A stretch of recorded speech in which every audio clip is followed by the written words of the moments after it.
एक जगन्नाथ भगवान के एक भक्त थे, उनका नाम था अंगद जी। क्या नाम था? बहुत ध्यान से सुनना। श्री अंगद जी जो थे, ये एक राजा के सेनापति थे, और राजा जो था ना, वो इनका भतीजा ही था। एक चरित्र सुनाऊं एक भक्त का, अंगद जी का, बहुत ध्यान से सुनना। अंगद जी अपनी पत्नी से बहुत प्रेम करते थे, और उनकी पत्नी सत्संग से बहुत प्रेम करती थी। ठाकुर जी की कथा, कीर्तन, वैष्णव वार्ता, इनमें उसकी बड़ी रुचि। लेकिन अंगद जी को कथा आदि में बिल्कुल कोई रुचि नहीं थी। अपनी पत्नी से कहते थे, सुनो तुम खूब कथा सुनो, खूब मंदिर जाओ, जो तुमको करना है करो, पर मुझसे कभी नहीं कहना कि तुम करो, मेरे को कभी नहीं छेड़ना। पत्नी के मन में आता तो था कि ये भी भजन करें, लेकिन कोई बात नहीं, जैसी हरी इच्छा। अंगद जी रोज शाम को आते, पत्नी के पास बैठते, खूब प्रेम करते थे अपनी पत्नी से। एक दिन एकादशी का दिन था, आज एकादशी है। एकादशी का दिन बड़ा महत्वपूर्ण माना जाता है। तो एकादशी के दिन अंगद जी की पत्नी ने कुछ संतों को अपने घर बुलाया और सत्संग होने लगा घर में। प्रवचन ऐसे ही घर में बैठ के सब करने लगे। शाम को अंगद जी जब लौट करके आए, उन्होंने देखा घर में तो आज अलग ही रौनक है, इतनी सारी भीड़ आ रखी है, सब लोग नाच रहे हैं, गा रहे हैं, कीर्तन कर रहे हैं, कथा सुन रहे हैं। अंगद जी को बड़ा गुस्सा आया। मेरी आज्ञा के बिना मेरे ही घर में प्रवचन हो रहा है, मेरे ही घर में सत्संग चल रहा है, अरे कभी रोका तुमको कहीं जाने से? खूब जाओ बाहर जाके कितना भी कथा सुनो, घर में क्यों करवा रही हो? तो अंगद जी ने जाकर के व्यासपीठ पर वैसे व्यास जी का अपमान कर दिया। बोले कि आपसे हाथ जोड़ के विनती है, तुरंत चले जाइए, ये मेरा घर है, मेरी अनुमति के बिना आप यहां कैसे आए? और सब लोगों से भी कहा, आप सबसे भी हाथ जोड़ के प्रार्थना, यहां से चले जाइए, ये कोई आश्रम नहीं है, घर है मेरा, चलिए निकलिए यहां से बाहर। पत्नी बोली, अरे सत्संग चल रहा है, अभी तो ऐसा मत करो। अंगद जी ने किसी की नहीं मानी, सबको भगा दिया। पत्नी को बहुत बुरा लगा। उसने मन में विचार किया, जो हरि का नहीं है उसको मैं अपना पति कैसे मान सकती हूं? तजोरे मन, कल हमने ये पंक्ति गाई थी ना, हरि विमुखन को संग। कई लोग मुझको इस बात पर कह देते हैं, महाराज जी आप क्या शिक्षा दे रहे हो लोगों को? क्या ऐसे पति को छोड़ दें, पत्नी को छोड़ दें? तो इस प्रकार से तो गृह कलेश हो जाएगा। भैया देखो, एक बात आपको बताऊं, मानव का स्वभाव है, वो शरीर से यदि किसी को स्वीकार कर रहा है तो वो स्वीकार्य नहीं है, मन से स्वीकार करे वो स्वीकार्य माना जाता है। हम शरीर से किसी को अपना मानते हैं तो वहां पर हमारा संबंध पुष्ट नहीं होता। संबंध की पुष्टि तो हृदय से होती है, हृदय से आप उसको मानते हो कि नहीं। और कोई व्यक्ति यदि शरीर से ना भी हो, हृदय से यदि आप उसको स्वीकार कर चुके तो निश्चित है आपका संबंध पक्का है।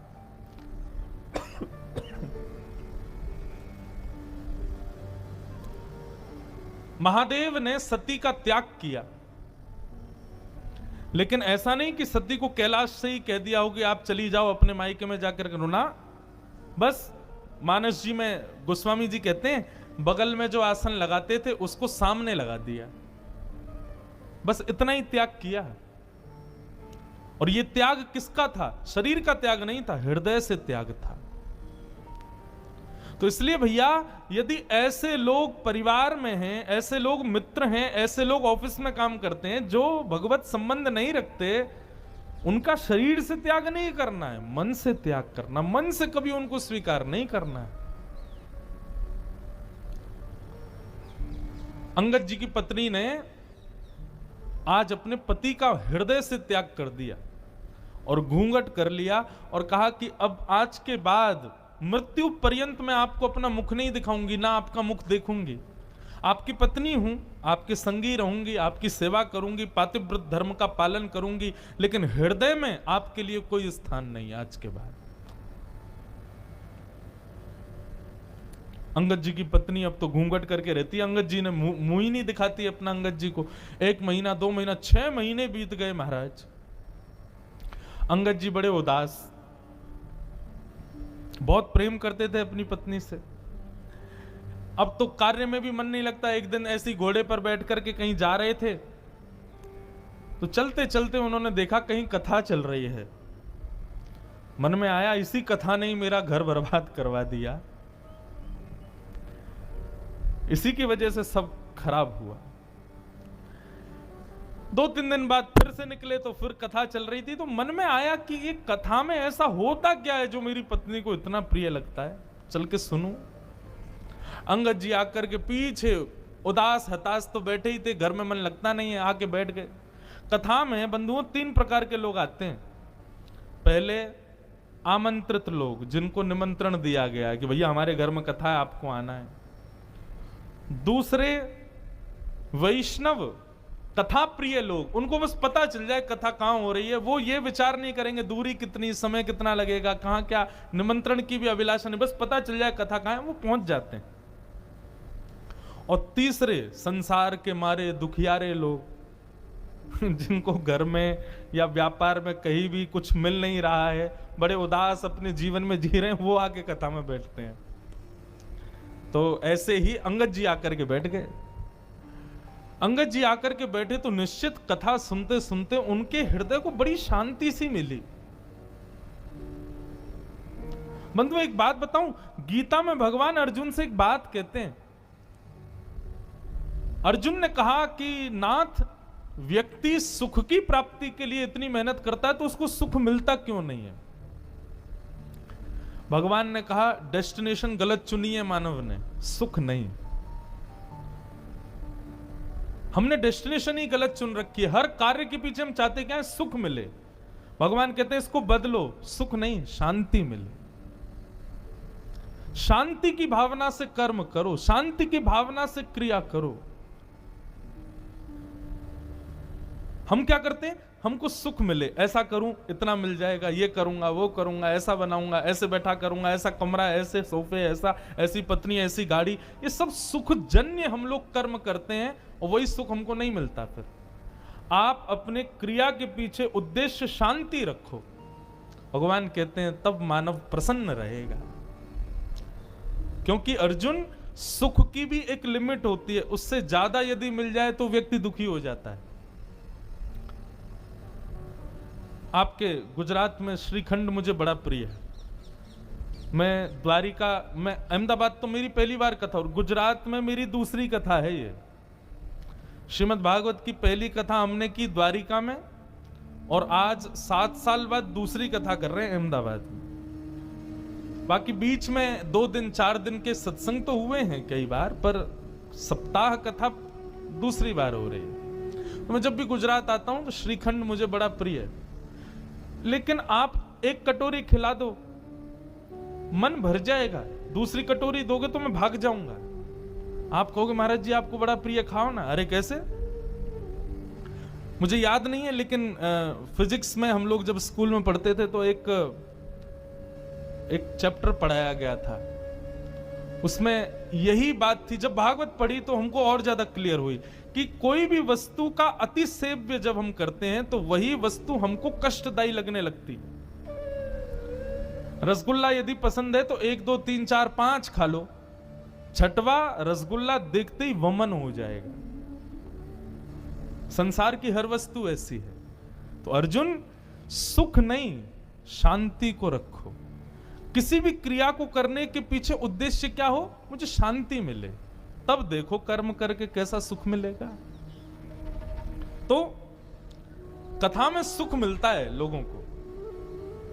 यहां पर आप मौन अवस्था में बैठे हो, एक ही आसन पर बैठे हो, ना पानी पी रहे हो ना चाय पी रहे हो। 4 घंटे आदमी बिना चाय कैसे रहे, बिना खाए कैसे रहे, लेकिन यहां रह रहे हो। क्यों? शांति मिल रही है। सुख नहीं, शांति। अंगद जी को बड़ी शांति मिली। अब तो अंगद जी ने नियम बना लिया, रोज जाते थे कथा सुनने। 7वें दिन कथा पूरी हो गई, अंगद जी जैसे ही आए तो देखा कोई भी नहीं था। किसी से पूछा भैया आज कथा नहीं होगी? बोले 7 ही दिन की होती है, कल हो गई पूरी, आज तो चले गए व्यास जी। बोले कहां चले गए? बोले दूसरी कथा करने। बोले कहां हो रही है उनकी कथा? बोले उस गांव में हो रही है। अंगद जी दौड़ गए, उस गांव में पहुंचे, वहां जाके सुने। अब तो ऐसा चस्का लगा अंगद जी को, जहां भी कथा होती अंगद जी जाते। एक दिन उन्हीं के नगर में कथा हो रही थी, अंगद जी इधर बैठे थे और उनकी पत्नी थोड़ी दूर बैठी थी, दोनों को ही नहीं पता कि दोनों कथा में बैठे। व्यास जी ने जैसे कीर्तन गाया, अंगद जी के नेत्रों से अविरल अश्रुधार ऊर्ध्वबाहु होकर के नृत्य करने लगे आनंद से। तभी पत्नी की दृष्टि गई, ये कौन नाच रहा है? अरे ये तो अंगद जी हमारे पतिदेव हैं। तभी मैं कहूं कुछ समय से ये पहले तो बड़े दुखी रहते थे कि मैं मुख नहीं दिखाती, कुछ समय से बड़े प्रसन्न रहते हैं, मुझसे ज्यादा बात भी नहीं करते, अपनी सेवा पूजा भी करने लग गए हैं और बड़ा सामान्य सा बड़ा सुखमय जीवन जी रहे हैं। मैं सोच तो रही थी बदलाव कैसे आ गया, ये कथा सुनते हैं। आज शाम को कथा के बाद जैसे ही अंगद जी घर लौट करके आए, पत्नी ने अपना घूंघट ऊपर कर ली। अंगद जी बोले, अरे देवी मैं आ गया हूं, घूंघट नीचे कर लो। बोले नहीं नहीं, अब तो घूंघट नहीं करना। क्यों? मैंने इसलिए घूंघट किया था कि आप कथा से प्रेम नहीं करते थे, परंतु अब तो आपने कथा को स्वीकार कर लिया ना, तो अब मैंने जो त्याग का संकल्प लिया था उसको छोड़ दिया। अंगद जी बोले, वो बात तो ठीक है, लेकिन मैं तुमको सत्य बताऊं, जब से मैंने कथा सुनना प्रारंभ किया ना, मुझे पहले तुम्हारे रूप में बड़ी आसक्ति थी, पर अब मुझे वो आसक्ति नहीं है। अब तो मुझे बस एक ही अभिलाषा, मेरे जगन्नाथ मुझे कब दिखेंगे, मेरे द्वारिकाधीश उनकी रूप माधुरी का दर्शन मुझे कब होगा।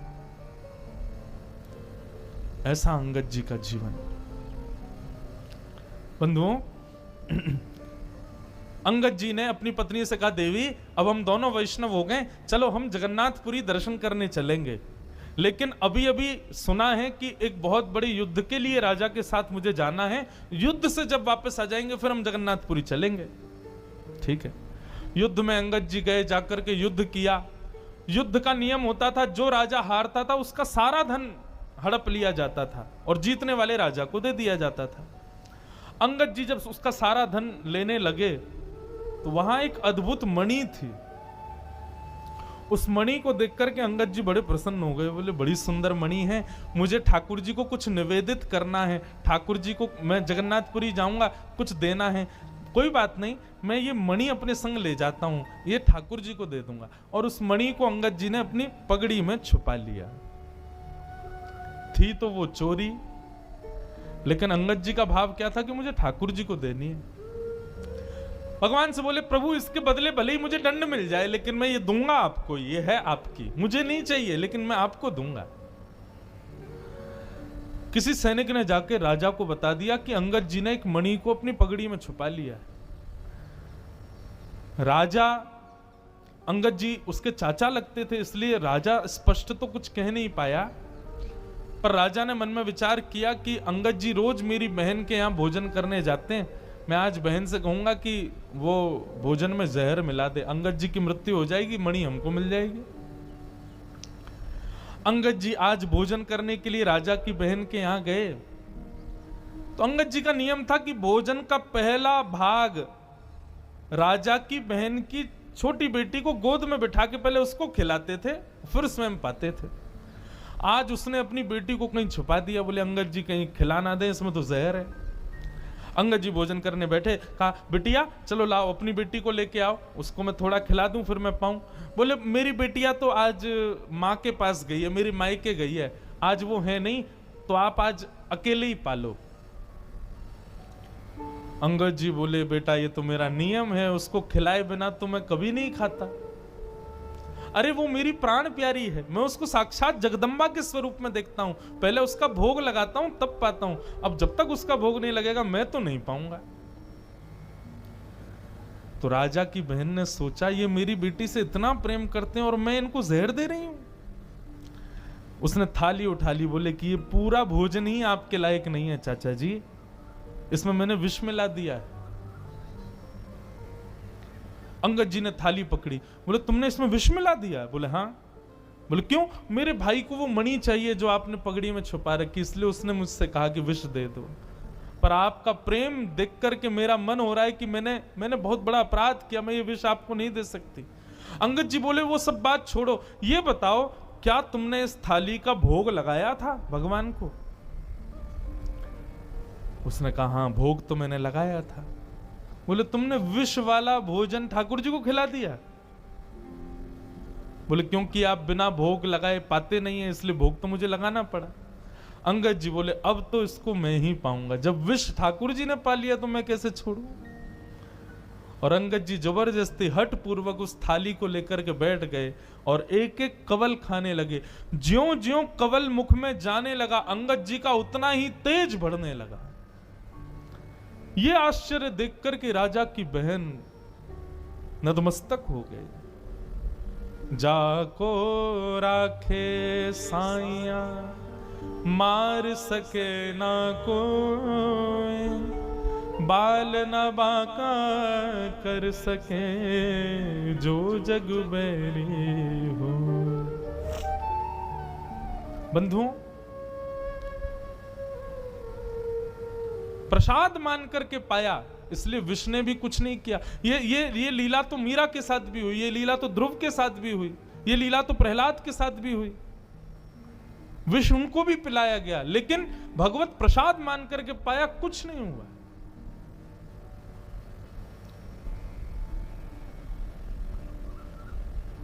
अंगद जी महाराज अपनी पत्नी से जाके बोले देवी अब हमको विलंब नहीं करना चाहिए, क्योंकि राजा मेरे पीछे पड़ गया है, वो कभी भी मेरा वध कर सकता है। मेरा वध कर दे मुझे चिंता नहीं, पर मुझे जगन्नाथ जी को एक बार देखना है।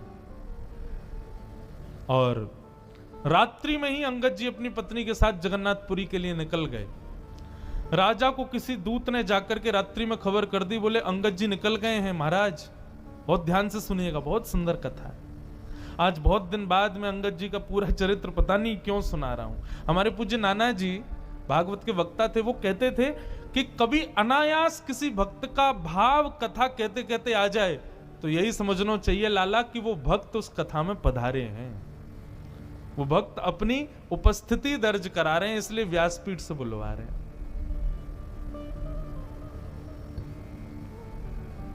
तो अंगद जी जाने लगे, बीच रास्ते में ही राजा के सैनिकों ने बंदी बना लिया। सैनिकों ने कहा हम तुमको छोड़ देंगे, बस मणि हमारे हवाले कर दो। अंगद जी बोले जिनके लिए वो मणि है मैं उन्हीं को ही दूंगा।